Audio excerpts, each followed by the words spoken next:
Hello everyone, my name is Manish. मैं इस video पर बात करने वाला हूं सीजी बोर्ड प्रश्न बैंक 2022-23 कक्षा 12वीं विषय जीव विज्ञान का सॉल्यूशन इस वीडियो पर बताने वाला हूं। तो स्टूडेंट वीडियो को लाइक शेयर और यूट्यूब चैनल को सब्सक्राइब कर ले। इसका पीडीएफ टेलीग्राम ग्रुप पर मिलेगा, लिंक डिस्क्रिप्शन पर, तो जाकर वहां से इस पीडीएफ को डाउनलोड करें। आप सभी विद्यार्थियों को परमेश्वरी कोचिंग की तरफ से हार्दिक दीपावली की शुभकामनाएं। आपका यह त्यौहार शुभमय रहे, अच्छा रहे, यही आपके लिए विश करता हूं। तो इस वीडियो पर मैं बात करने वाला हूं कक्षा 12वीं जीव विज्ञान का उत्तर। इसी तरह से सभी विषय का आपको उत्तर इस चैनल पर बताया जाएगा, तो चैनल को सब्सक्राइब कर ले, बेल घंटे आइकॉन को प्रेस कर दीजिए।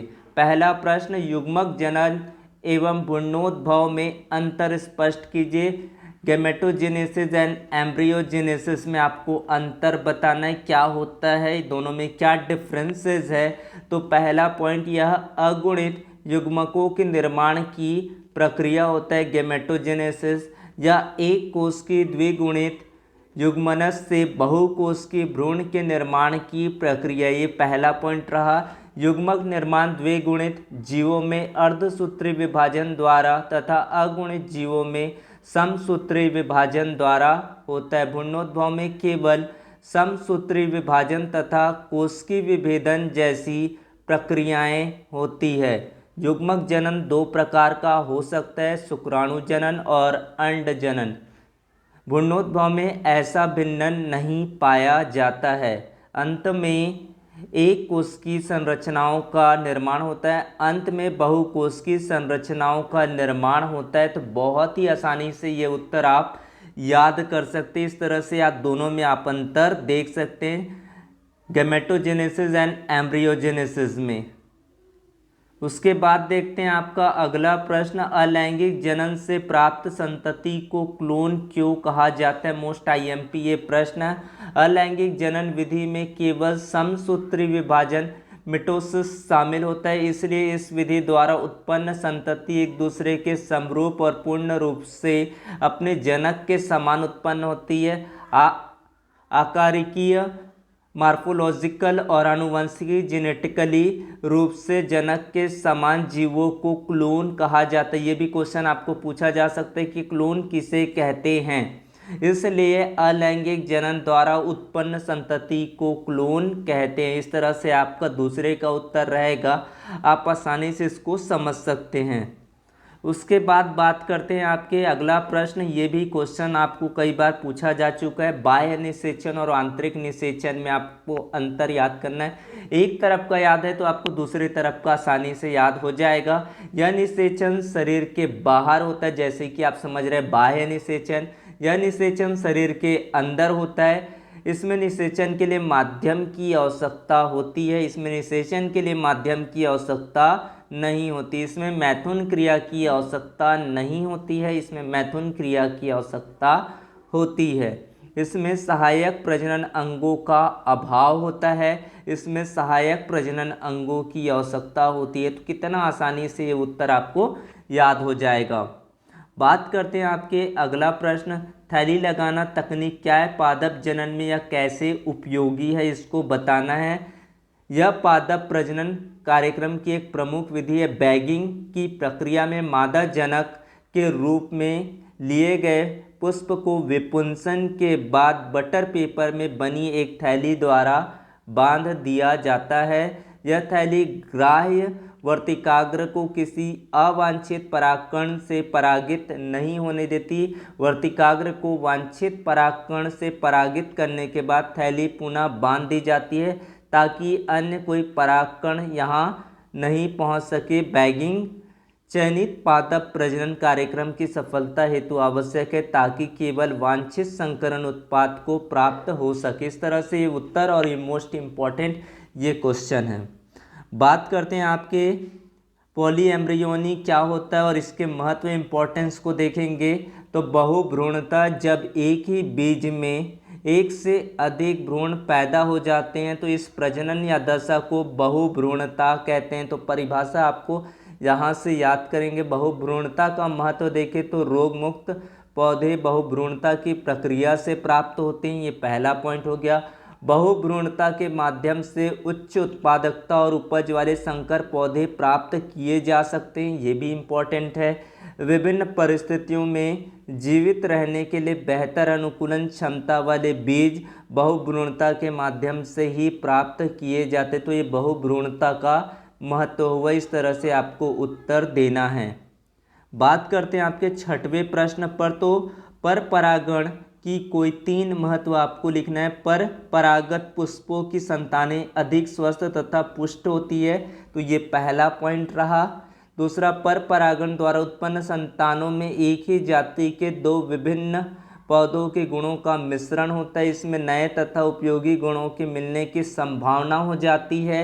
ऐसे पौधे जीवन संघर्ष में अधिक सफल रहते हैं। पर परागित पुष्पों के बीच अधिक समय तक जीवित रहने की क्षमता रखते हैं, इसके द्वारा पौधों की नई नई जातियां तैयार की जाती है, ये तीसरा पॉइंट हो गया। बीज अधिक संख्या में बनते हैं, फल सुंदर तथा स्वादिष्ट होते हैं, तो ये 4 महत्व बताए गए, आपको 3 महत्व याद करना है। 7वां प्रश्न देखते हैं। परागकण के बाह्य चोल का निर्माण करने वाले कार्बनिक पदार्थों का नाम है स्पोरोपोलेनिन, ये है आपका नाम स्पोरोपोलेनिन, मोस्ट इम्पॉर्टेंट है। इसका ये परागकण के लिए कैसे उपयोगी है? उच्च तापमान का सामना कर सकता है, यह प्रबल अम्ल के लिए प्रतिरोधी है, या प्रबल क्षार के लिए भी प्रतिरोधी है, या एंजाइमों के लिए भी प्रतिरोधी है। इस तरह से इसका उत्तर आपका रहेगा, इस तरह से आप इसका उत्तर बताएंगे। इसका उत्तर आपका आएगा स्पोरेलिन। बात करते हैं आपके अगला प्रश्न। ग्राफिक पुटक का आपको नामांकित चित्र बनाना है, तो यहाँ से आप ग्राफिक पुटक का नामांकित चित्र देख सकते हैं। पूरा आपको नेमिंग करना है, लेबल करना है, यहाँ से पूरा लेबल यहाँ पर दिया गया है, तो यहाँ से आप पूरा देख लीजिए, इसको समझ सकते किस तरह से आपको बनाना है, कहाँ पर कौन सा लेबल करना है, आप यहाँ से पूरा देख सकते हैं। पॉज कर ले और इसके पीडीएफ के लिए टेलीग्राम ग्रुप को ज्वाइन कर लीजिए, लिंक मैंने डिस्क्रिप्शन पर दे रखा है, तो जाकर वहाँ से इस पीडीएफ को डाउनलोड करें। 9वां प्रश्न देख लेते हैं। पुरुष जनन तंत्र की सहायक नलिकाओं एवं ग्रंथियों के प्रमुख कार्य बताना है। सबसे पहला, सहायक नलिकाएं रेटे टेस्टिस वृषणजालिका शुक्राणुओं को शुक्र जनन नलिकाओं से वासा इफ्रेंसिया तक लाना।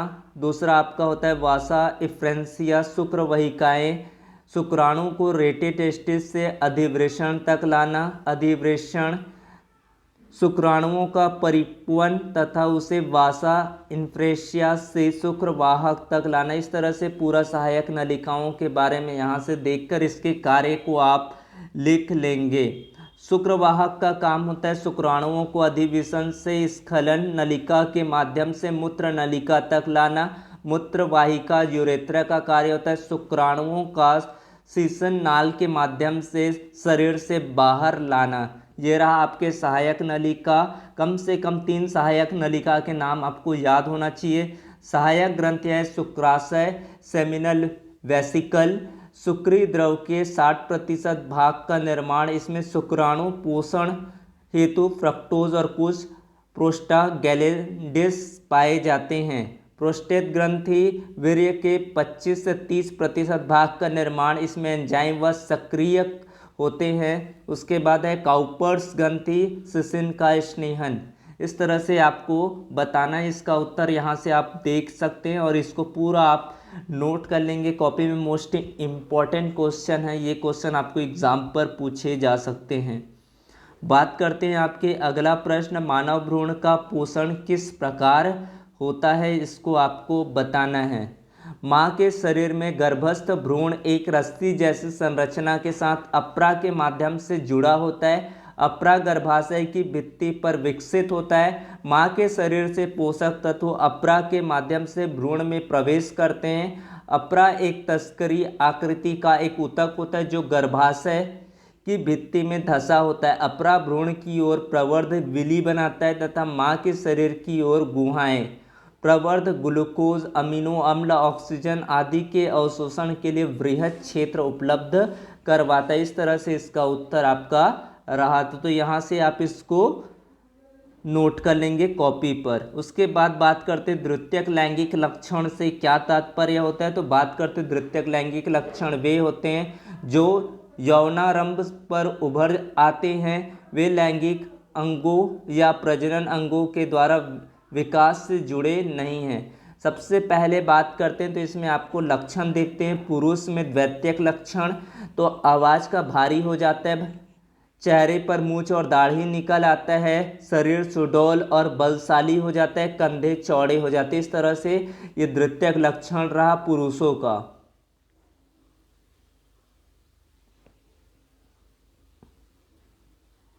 ये ऊपर में आपकी ये परिभाषा लिखा हुआ है, तो ये दोनों को आप याद कर लेंगे। कई बार एग्जाम में ये क्वेश्चन आपको पूछा गया है।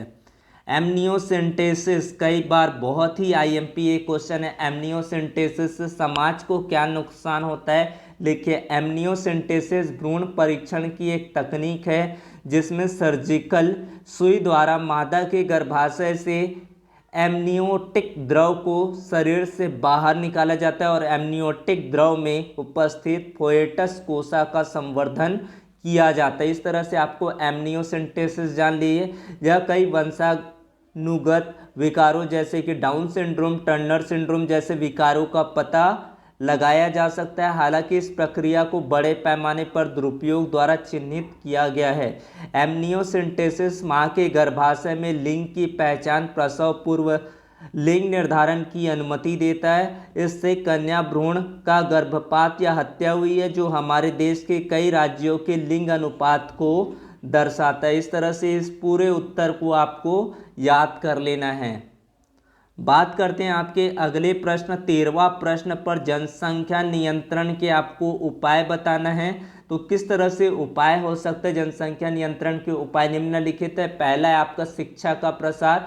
भारत की 80% जनसंख्या गांवों में निवास करती है। लोगों में शिक्षा का प्रसार कर ही जनसंख्या वृद्धि पर नियंत्रण किया जा सकता है। परिवार नियोजन, जनसंख्या वृद्धि को रोकने के लिए परिवार नियोजन के विभिन्न कार्यक्रमों का प्रचार प्रसार अति आवश्यक है। विवाह की आयु में वृद्धि करना, हमारे देश में आज भी बाल विवाह की प्रथा है, अतः बाल विवाह पर कारगर कानूनी रोक लगाई जानी चाहिए।